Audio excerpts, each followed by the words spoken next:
Good afternoon and welcome to the Lunchtime series with me, Britz, leading the charge with insights, information, and ultimately effective results in everything coaching, leadership, and marketing.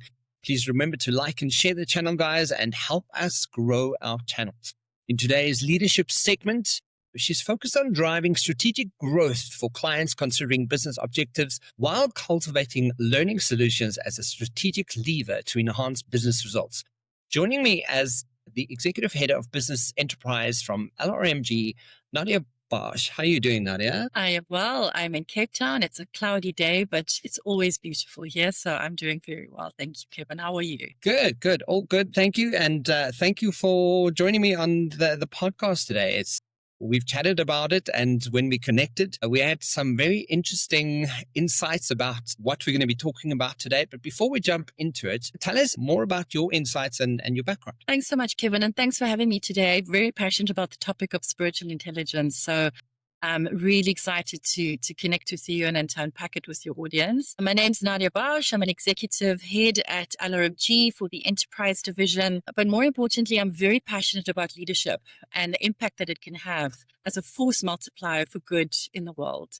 My career spans specifically leadership development around the past 12 years. And as I've worked in organizations, spiritual intelligence has actually come up as a theme for me personally because of my own background, but also in terms of how I've seen it actually have an impact, and specifically a really positive impact in organizations and leaders.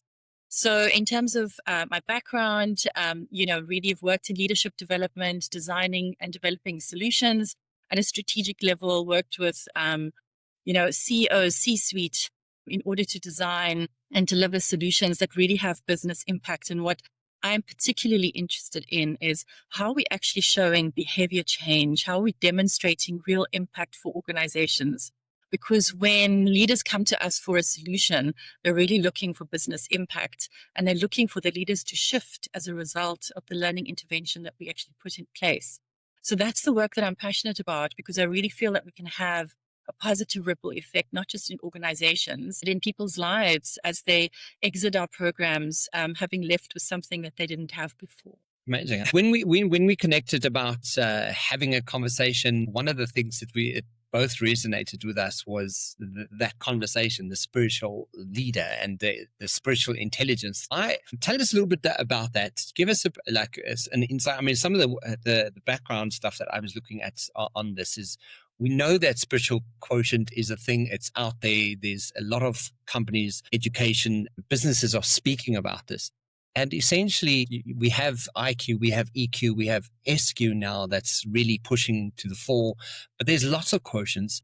But for me, it's also why do we sometimes make such a distinguished difference about spiritual quotient and kind of leave it for another day's conversation? What was that for you? Why do you think spiritual quotient is a conversation we need to be having? Well, let me begin with a bit of my background in terms of why spiritual intelligence is important to me personally. My dad is German. He is a convert, and my mother is South African, Cape Malay, and I've been brought up in Cape Town with very deep spiritual practices. So it's almost been part of my upbringing and a big part of who I am, and quite integral to how I practice everything in my life. So it's not something that I see as separate. It's something that I see as how I impact the world, how I engage with leaders.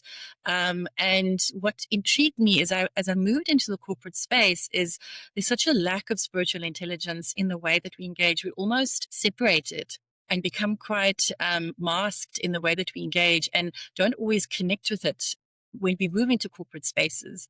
And my observation in some cases, which was quite unsettling, is to say that, to see when there's a lack of spiritual intelligence, you can actually see how people respond to it. And when it is there, you can actually see it as well. Without saying a word, a leader can have an impact in the way that they engage from a spiritual intelligence perspective. And I'll unpack what that means practically. But for me, it's something that I automatically resonate with because it's such a deep part of who I am and how I practice in my daily life and how I engage. What I've also become very cognizant of is it's agnostic to religion. It's actually more about what you draw on when things become difficult, when things become challenging. You go internally as a moral compass, as things that you connect with from a higher purpose perspective that you can then impact other people with as you engage with them.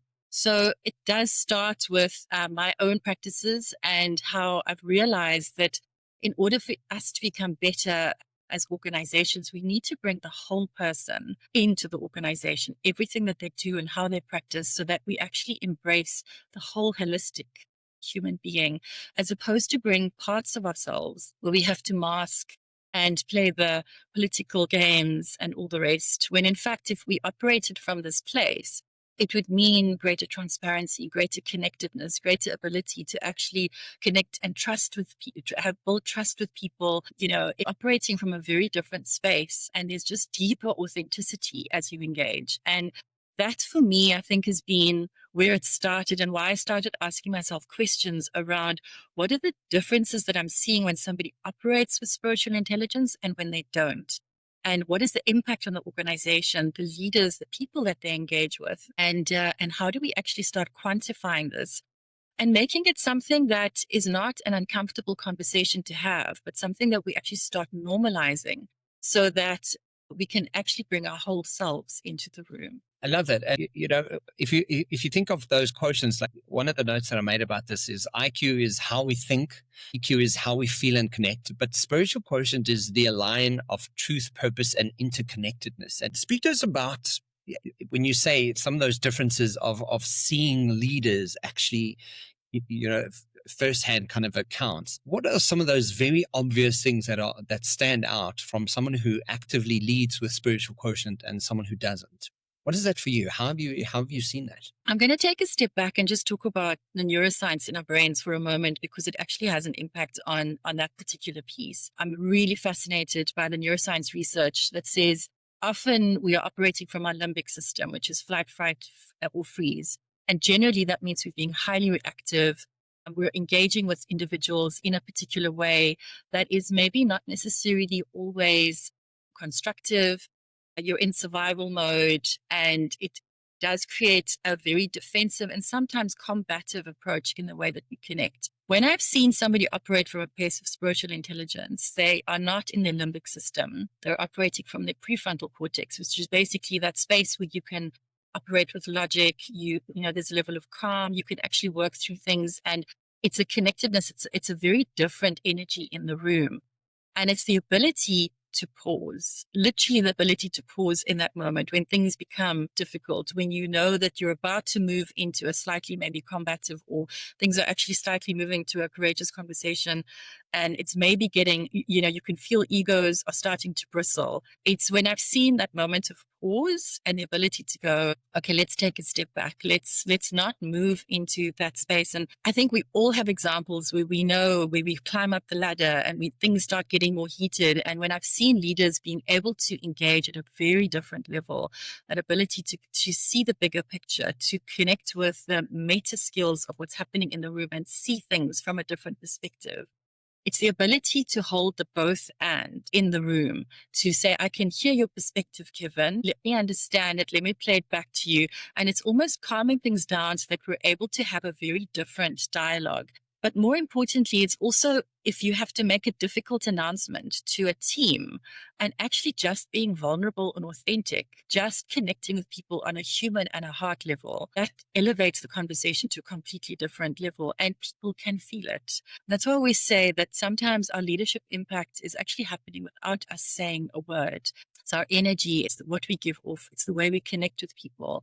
And for me, that is where spiritual intelligence comes in play. It sounds like technical academic language, but I remember when I was doing I was doing my MBA, it was this petrol attendant, this manager who managed petrol attendants, and they had worked for him for 25 years. Every one of them said, I will take a bullet for this man. And I couldn't understand, and my whole team, we were trying to unpack, what is it about this leader that is so different? And his spiritual intelligence was very high, but he genuinely cared for his people. He would take a bullet for them, and they would take a bullet for him. And they weren't just saying it. They'd been around for 25 years, and he had looked after the kids. He put them through school. It was a family. It was a community. It's those types of narratives. Like, how do we bring that into our corporate spaces? That level of care, that level of authenticity, that trust. We talk about it academically, but how are we living it as leaders in our organizations?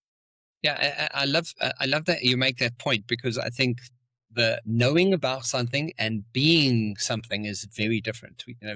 We know about spiritual quotient, but when it is in the important moments of, the obvious trigger effect that we could be having, what are we choosing to have rather?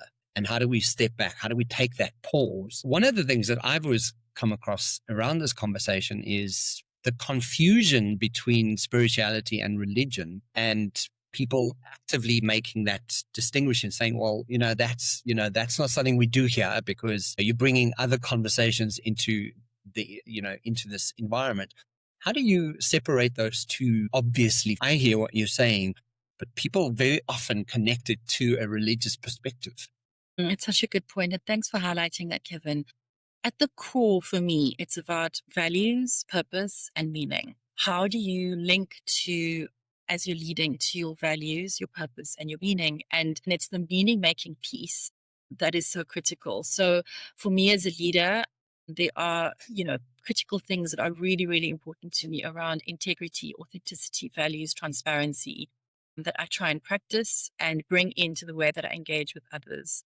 Sometimes that means difficult conversations. Sometimes it means that you have to challenge, but also that I need to be challenged and I need to be open to that. When it comes to, purpose, I'm very clear on my purpose and why I'm here as a force multiplier for good to try and have that impact across organizations, across people. As an Uber driver that I'm engaging, it's everyone that you're engaging with is having a ripple effect in the way that you engage with the world.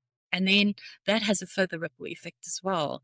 And it's about meaning making. So if I'm about to make a big decision, how does this link to my values? How does this link to my purpose? When I'm doing my work, what does this mean to me as an individual? How am I translating it back?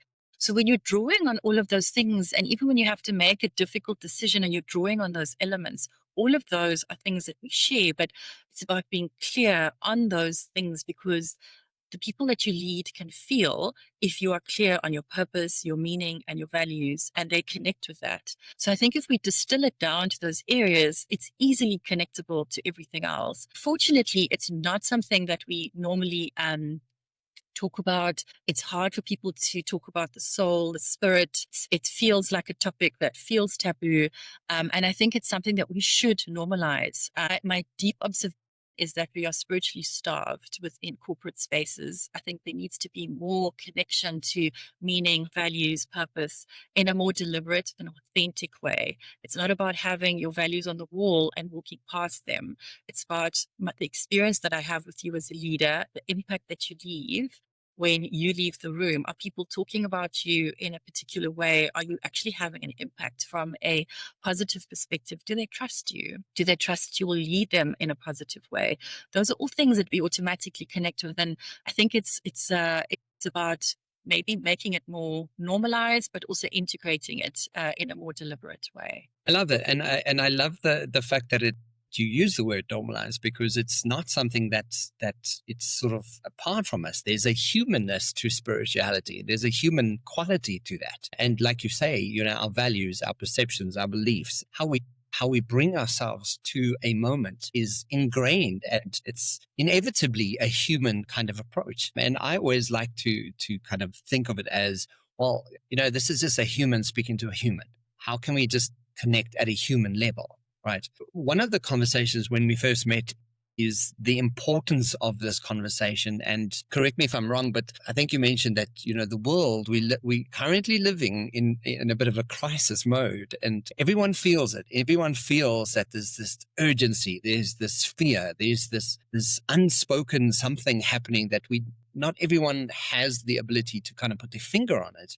But we also have really big examples in the world currently who are really not great at showcasing leadership.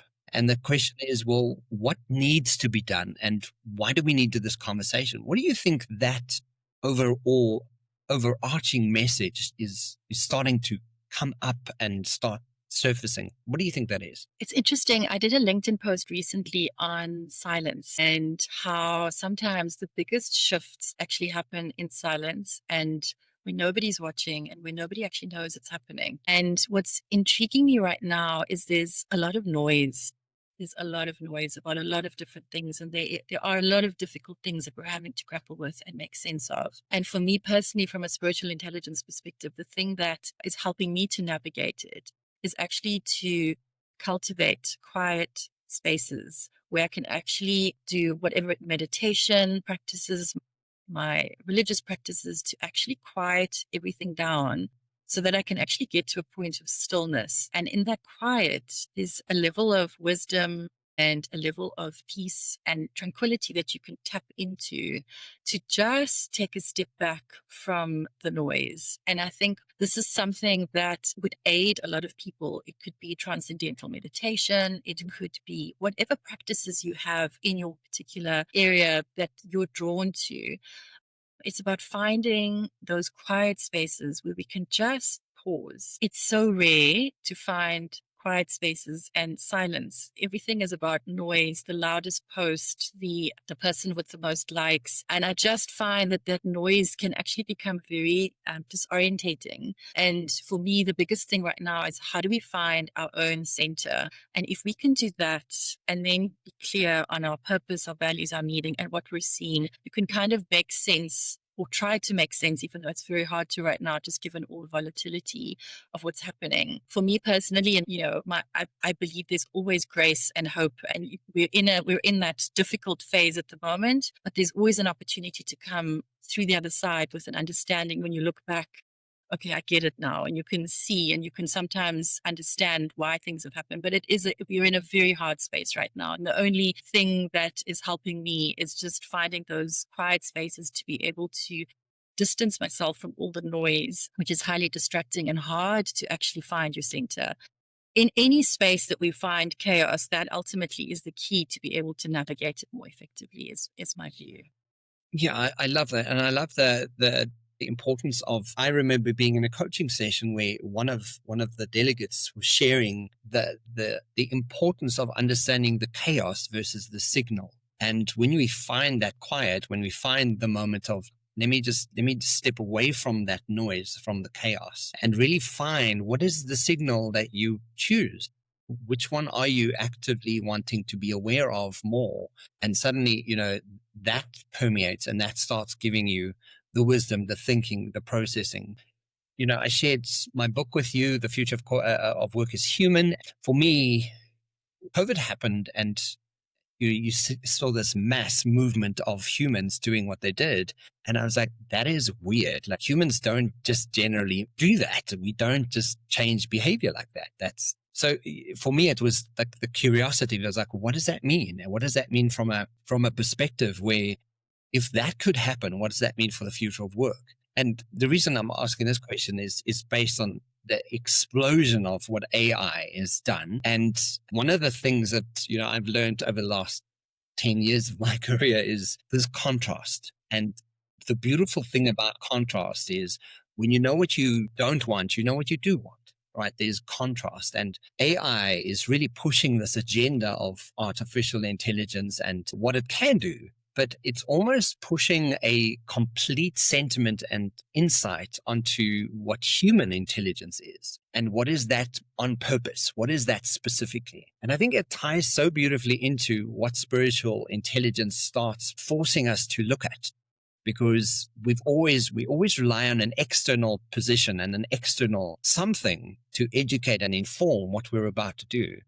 But suddenly we have this beautiful contrast of what AI is, and yet human intelligence is really starting to push that agenda. What is your view on how this contrast is happening with AI versus HI? Yeah, it's such a good question. I do find that we are being really inundated with AI. There's a big fear around it and what it can do and how it's going to take over our jobs. Again, AI will never be able to have a soul. The human differentiators that we have as individuals are the things that we need to amplify. So often in my LinkedIn posts, I'm talking about the both and. So let's leverage AI and what it can do, how it can really release us from some of the mundane things that we've been doing up until now, because it does have the ability to exponentially do things much faster and simplify our lives in that way. So use it as a tool. But I think what's why there's such a fear factor is we're having to really look at ourselves and some of our skills and maybe do the unlearn and the relearn. And that's a scary thing to do because all the things that I thought I was, everything that I built from a job description perspective, all of that's falling away. We're moving fundamentally from from a jobs-based economy into a skills-based economy. So now people are being, if you think about a murmuration of birds, people are now being deployed at speed. If you look at some of the tech companies into spaces that they're needed, fundamentally things are just shifting at such a fast rate. And we as human beings are being asked to show up differently because AI is taking up, say, for example, all of the graduate jobs are moving at such a speed, as there's a perception making us redundant. But in fact, from a neuroscience perspective, we have the ability to build new neural pathways. But it's the courage and the bravery to look at ourselves and go, well, what is it that I actually really want to do from a human perspective that's actually going to bring me joy, purpose, and meaning? So we link it back to spiritual intelligence, right? So now, what is the thing that's actually going to differentiate me from AI? Let's think about that question, and it'll be different for each one. Each of us has a gift that we're bringing into the world. Amplify that, focus on that. But it does require courage and bravery. And it's a hard thing to do when you look in the mirror after you've spent your time building a career in a particular space. And now we have what we call the great flattening, where literally roles are being turned into individual contributor roles, and people have to relook at what they're doing. And you're now looking at specifically at skills and skills only and how they can be deployed in different ways. It's happened so quickly and it's challenging us a lot.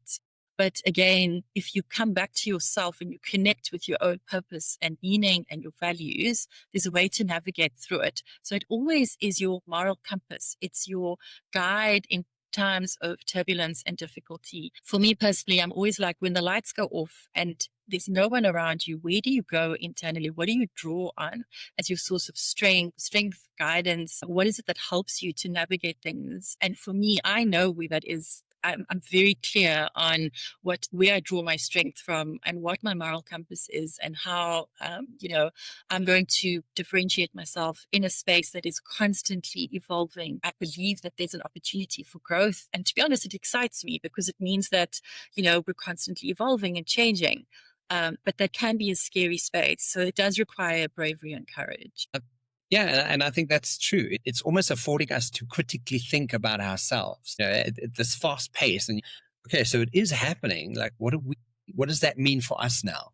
And so there's this beautiful thinking process that, when allowed, it really is, something that we need to consider. So if we have on the flip side, and in an ideal setting, and for teams who are embracing spiritual leadership, spiritual quotient, what does that look like for organizations and communities? And from a leadership perspective, what does that look like? So people have a bit of an insight to that. What do you say? So I think I mentioned earlier the existential pause, building that in as a practice into our meetings as an example. How do we engage differently if we are in a meeting and we're noticing that maybe, Kevin, you and I are not agreeing on a point. It's a group meeting. Let's actually take a pause, take a moment, or it's becoming heated. Can we build this in as a practice? And actually, so that it doesn't become, and maybe somebody reminds us, maybe Nadia, Kevin, this is becoming heated. Let's take a pause.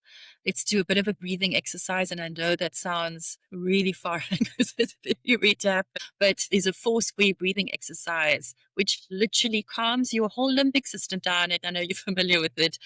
Within 4 breaths, you come back into your body rather than being in your limbic system. It's little practices that actually make us connect to our bodies again rather than constantly being in the limbic system. I cannot emphasize that enough because I've seen so much of limbic system engagement in corporates. People are masking, they're pretending, it's combative. It's not constructive. For us to really thrive in organizations, we need to have spaces of psychological safety, trust, at that as a baseline, so that, Kevin, if you and I are having a conversation, gets difficult, but we know I've got your back, you've got mine. We'll walk out of the room, we'll have a coffee afterwards, and we'll be fine because I know we can have a conversation. We can come through it on the other side, knowing that we've agreed that we're going to be able to do that within a space of psychological safety. These are small habits, but they are things that actually make a massive difference in the way people connect with each other. And if you think about organizations, I'm sure that you've engaged with as well, it's these small little things that hack away at the trust in the organization, in the leaders. It leads to water cooler conversations, things amplify. It's the inability to be able to engage with difficult discussions, but in a way where you're conscious of what's happening somatically in your body and you can actually engage with it differently. It creates a very different dimension in the conversation. So maybe that's one area. There's also when leaders are able to do the both and, how do we say, for example, perspective taking, given you and I are having a conversation, and I am entrenched in my view, and I posted it a little while ago. I love it. It's called the Wharton perspective taking exercise. So, okay, let me take a moment. Let me play everything back to you, Kevin, that I've actually just heard, but from your perspective. So I actually let go of everything that I'm saying, and I'm actually playing it back to you from the way that you've said it. It's a very, again, it's a small little exercise, but what it does is we're rebuilding trust. And I'm also acknowledging that there is another perspective that I may not be considering in the conversation. Again, it's a practice. So it's not just about cognitively saying I'm a spiritually intelligent leader. It's about actively going, okay, let me be authentic with you. Let me be vulnerable. Let's actually have an honest conversation. It's not about me winning. It's about both of us actually being heard and elevating the conversation in a completely different way. I think that, just the ability to kind of be able to do that, to go, okay, well, this is what I'm hearing and this is what I'm seeing. Please correct me if I'm wrong, because, the ability to create the space to have that kind of conversation is so important. What would be the one change that you would want to start seeing around spiritual quotients, around spirituality in leadership, around tapping into this, and what would you want people to take away from this short conversation that we're having? If there was one thing I would invite leaders to do, no matter what level you are, no matter where you are in the organization, my observation is that a lot of people are living unconscious lives. We're in the rat race. We are simply just going through the motions of every single day. And then before you know it, a year has passed. And it's December and you've got holidays. And we all know what happens in December. You start the year again and time just passes. And what I notice with people who are spiritually intelligent is there is a level of conscious living. There's a level of gratitude. There's a level of joy. There's a consciousness that is so different that people are drawn to. And so I think the invitation is to ask yourself, am I being completely unconscious in the way that I'm engaging? Am I just going through the motions and doing what everyone else expects me to do? Am I following all the different things, that are just being put in front of me and just slotting in? Or am I consciously actually being true to myself, what I want, my values, my purpose? And can I make meaning from the work that I'm doing and actually add value? Because I truly and honestly believe that every human being is born with a beautiful gift to bring to the world. That can have a positive ripple effect and really be a force multiplier for good. And the question is, are you cultivating it?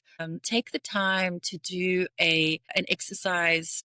I call it, I sometimes do this on my programs, a river of life, where you retrospectively actually look at your life from where you've come through, the difficulties that you've had, the joys that you've had. And whenever I do this exercise, people are like, I've never actually looked at my life up until now and really reflected on everything that's happened and where I am. And it's often quite an emotional process. Sit with somebody that you trust and actually unpack it with them.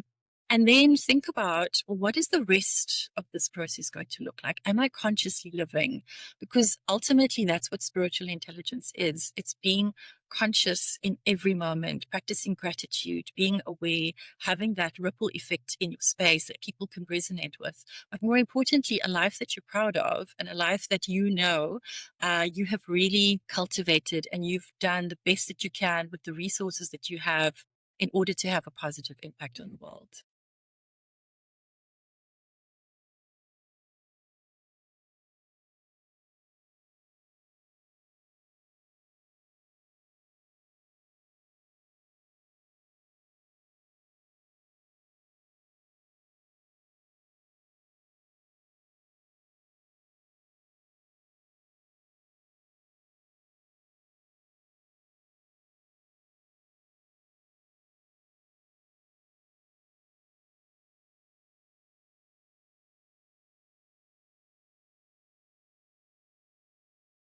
Thanks, Kevin. Yeah, I'm super excited about the work that we're doing right now.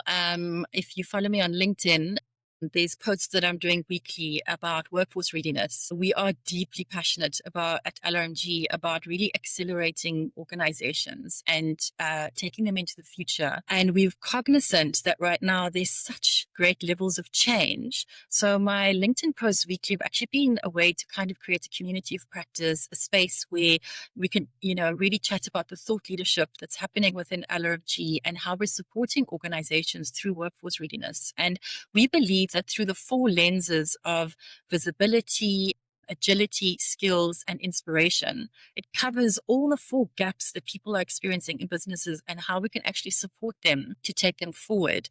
We've got a really world-class technology solutions.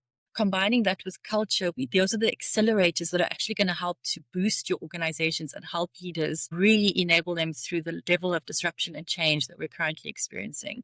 So for me, spiritual intelligence is like the glue that holds everything together. It sits within, inspirational leadership. It sits within that space. And at each gap, we're asking the question, how are you tackling these things? How can we help you? And it's been an incredible experience just in terms of bringing it to market and seeing how clients are responding to it, because it's an eye opener. It's really a lens on your business. We tend to get very myopic and focused on, solving the problem for now. And I'm asking the question, if the market shifted tomorrow, is your business enabled? Is it inspired? Is it agile enough to move at the speed of market? And in most cases, in every case we have done this presentation, my clients are saying, no, we actually don't have what we need. We're solving for now. And I'm asking the question, how are you thinking about now and the future? How are you unlocking that? So those are the conversations we're having to really support organizations, because we're seeing the bigger picture. We're seeing the both short-term and the long-term play, and really having those strategic discussions with our clients to enable that and to make sure that we're supporting them through this process using workforce readiness, and also thinking about anti-fragility, because we know that right now there's so much disruption. How are we going to help you to not just survive, but actually thrive in the level of disruption we're experiencing right now?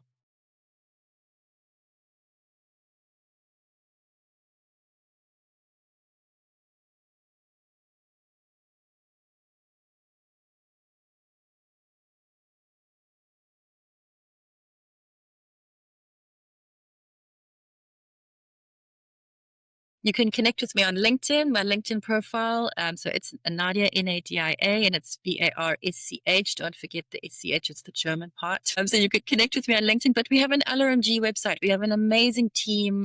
So if you go into the LRMG website, and the team can connect there as well. We've got an incredible team. We're in South Africa. We work across Africa, and our tech solutions are also supported globally. So we really are making some incredible traction, and the team are there to help and support. But you're welcome to connect with me directly, and I can also connect you to others depending on your request.